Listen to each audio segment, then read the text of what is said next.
visit LibriVox.org. Secresy, or The Ruin on the Rock by Eliza Fenwick. Volume 2, Letter 15 from Lord Filmar to Sir Walter Boyer. 1, 2, 3, or 4 pages, by Jupiter, cried I as I opened your packet, Walter, and I ran over the first 10 lines with a devouring greediness.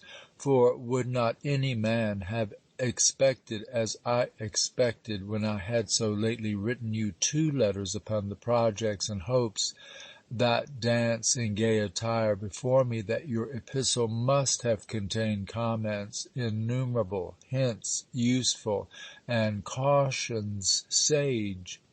Neither comment, hint, nor caution could I find.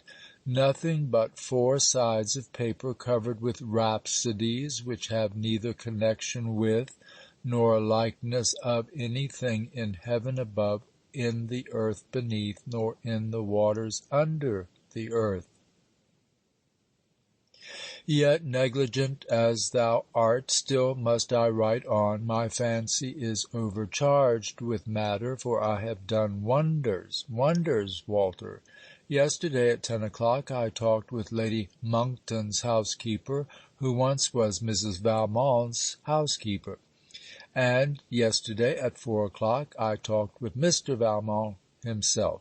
Turn back to yesterday and observe me in Sir Gilbert's post coach, arrived with due state and precision before the venerable doors of Valmont Castle, accompanied only by my father, and attended by Griffiths, armed as all outward points like a beau valet, and like a skilful engineer within, laying wait to spring a mine for his commanding officer.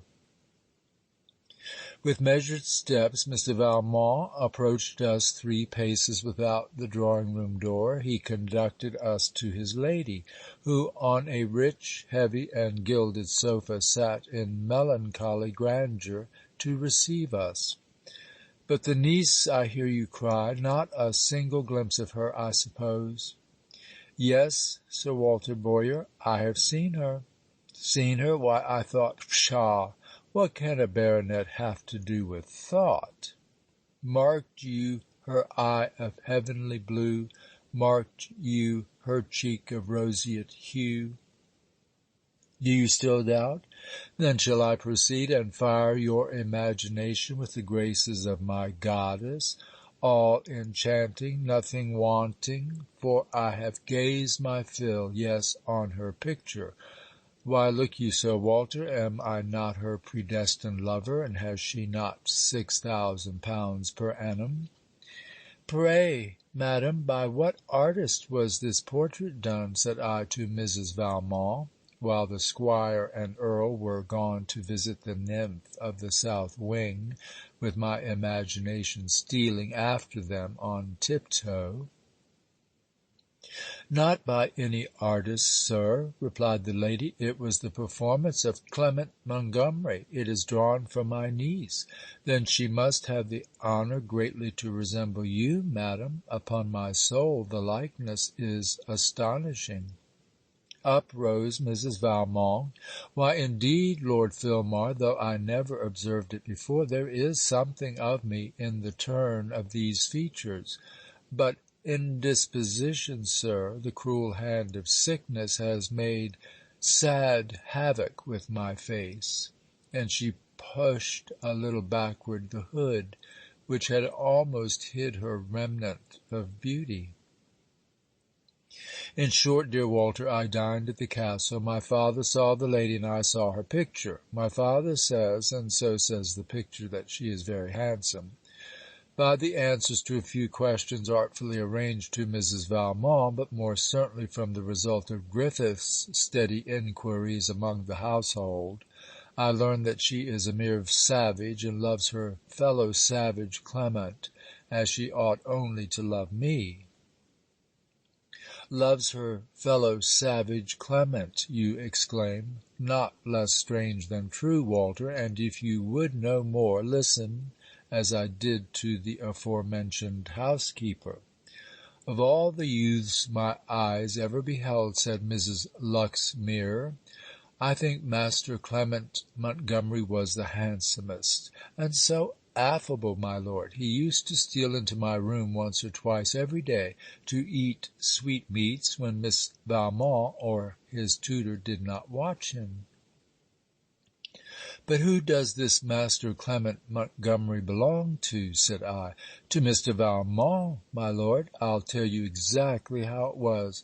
Nobody, as far as I know, had ever heard of this young gentleman till just after the squire's niece came to the castle, and then the squire took a journey and brought home with him a fine handsome boy, and he gave a great entertainment. All the rooms were filled with company, and after dinner he led in Clement Montgomery, and bade everybody look on him as his adopted son. Some people think, indeed, that he is the squire's blank. Mrs. Luxmere affected to titter. You are of that opinion? said I.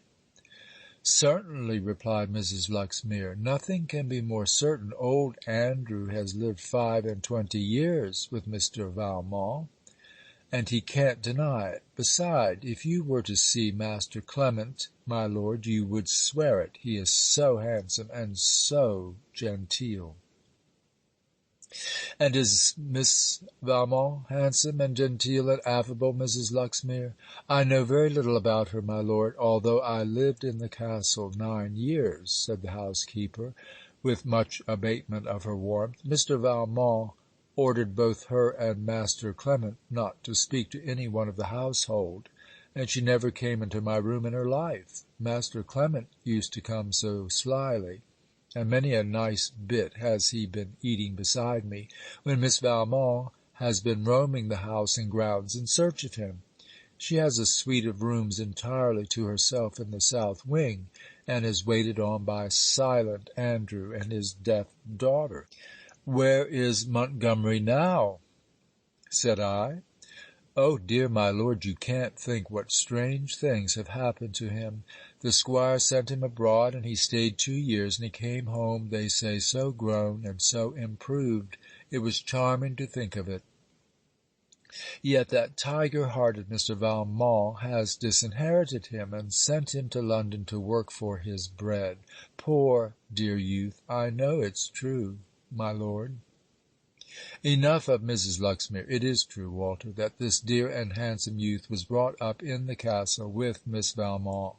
Every creature in it bears testimony to his good nature, for he would not only eat sweetmeats slyly with Mrs. Luxmere, but he would slyly ride with the grooms, tell stories with the butler, and so completely elude the vigilance of the squire and his tutor that his contrivances are still a famous topic in the servants' hall.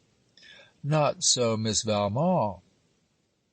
She never tempted the domestics from their obedience, nor invited them to familiarity by that sacrifice of her integrity. I like this part of her character, nor am I at all inclined to give credit to the supposition which prevails among the servants of her being deranged in intellect. A little too hardy of nerve for a countess, I confess. She roams, they tell me, in defiance of storm or tempest, in the woods, nay, even in the echoing galleries of the terrific castle, at and after midnight. Some say she has conversed with apparitions, others only fear that she will one day or other encounter them, but all agree that, while he was here, she adored Clement, and since he has been gone, she, to an old oak, for his sake pays her adorations. We talked of this Montgomery yesterday at dinner. His being disinherited is all stuff. He is Valmont's idol. Valmont praised him to the skies, not what he is, but what he is to be when all the squire's plans respecting him shall be completed. Yet he has faults, it seems. Wonderful. And cast in Mr. Valmont's mould, too. What are his faults, think you, Boyer? Why, he admires the world, lack a day, at 21, but he is to be cured of this defect. Oh yes, Mr. Valmont possesses the grand secret. He is quack royal to the human race, and possesses the only specific in nature to make a perfect man. Were I in Montgomery's place, I would wind Valmont round and round my finger. Care I for the nymph's loving her Clement, think you? Ne'er a whit. Did he win her by caresses, I'll not be behindhand. Or were sighs and flattery his engine? I can sigh and flatter too. Ay, surely the practice taught Filmar may stand a competitorship with Valmont's pupil. In 2 months or less she shall herself decide upon our merits, and acknowledge me the victor. None of your croakings, Walter. When did I fail of success where I chose to attempt it, even among beauties armed with cunning and caution? How then shall I fail with this unadvised, this inexperienced damsel, whom doubtless a man of less might than I could draw round the world after him in a cobweb? Should Uncle Valmont rave when I have secured the prize, I'll send him among the tombs of my ancestors for consolation. He loves family, and there he may nose out a long list of worm-eaten, rotten heroes, whose noble scent can inform him that even the blood of the Valmont may be enriched by uniting with the offspring of the dust of the Filmars.